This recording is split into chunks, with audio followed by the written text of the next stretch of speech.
मित्रता का पता चलता है कि मित्र है या नहीं, मित्रता है या नहीं।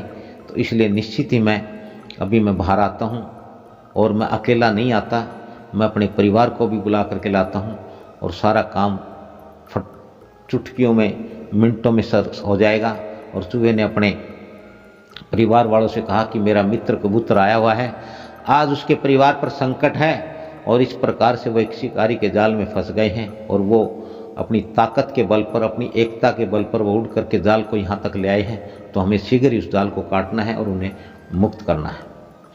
इस प्रकार से चूहा और उसके सारे साथी, उसके परिवार के सभी चूहे बाहर आए। उन्होंने फटाफट उस जाल को काट दिया और देखते ही देखते सारे कबूतर आज़ाद हो गए। तब चूहे ने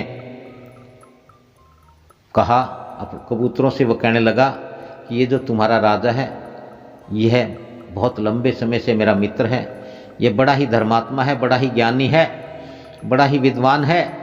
और इसकी बातें सुन करके तो इससे जो ज्ञान की, धर्म की जो बातें ये तुम्हारा राजा जो करता है, इससे बहुत सारे प्राणियों की जान बची है, बहुत सारे प्राणियों को इनसे जो है ना ज्ञान प्राप्त हुआ है।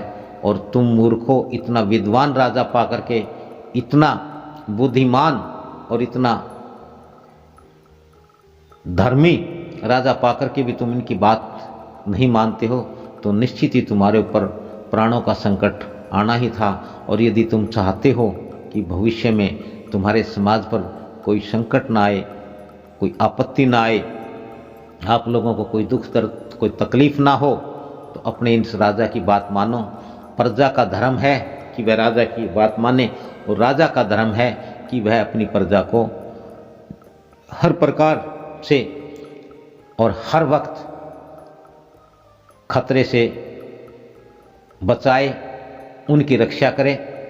और प्रजा का धर्म है कि वह, यदि राजा विपत्ति में हो तो प्रजा को चाहिए कि वह अपने राजा के लिए अपनी जान भी दे दे।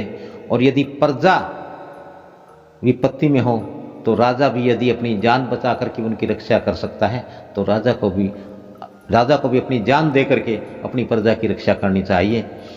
तो इसलिए मेरा आप सभी से यही निवेदन है।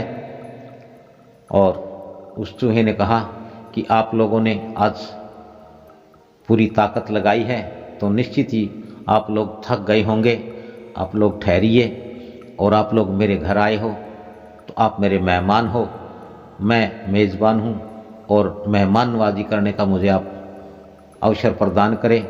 और उस चूहे ने अपने परिवार से को आदेश दिया कि हमारे बिल में जितना अनाज है सारा तुरंत लेकर के आओ। और ये जो आज हमारे पास आए हैं मुसीबत के मारे हुए, इनको जलपान करवा करके हम भेजेंगे। ये तो हमारा सौभाग्य है कि हमारे पास आए, बेशक ये विपत्ति के समय में आए हो, मुसीबत में आए हो। और मुसीबत में आए हुए का तो निश्चित तौर पर और अधिक आदर सत्कार करना चाहिए। और इस प्रकार से सभी चूहे अपने मुंह में, अपने पंजों में दाने अनाज लेकर के आए और वहाँ बिखेर दिया।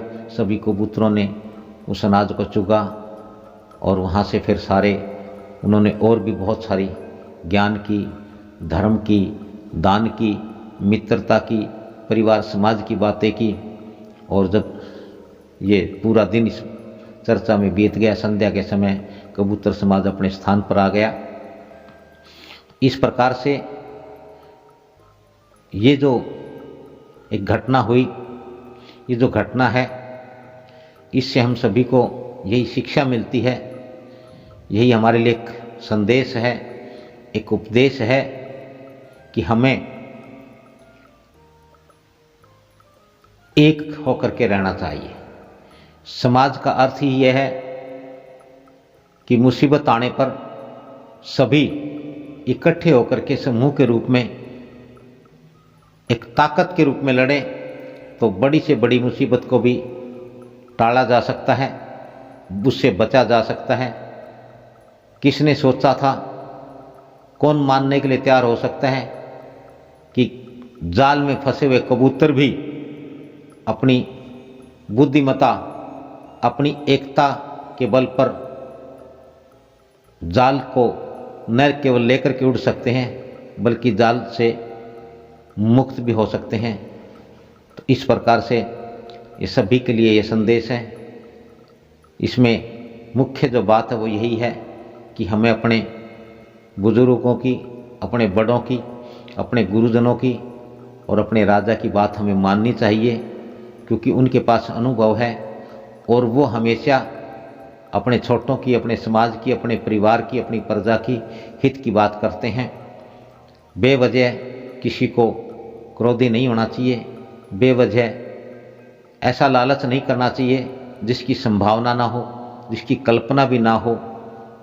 इस प्रकार से उदंडता से, क्रोध से, बगाव से बचें, बड़ों की सलाह मानें, एक रहें और नेक रहें।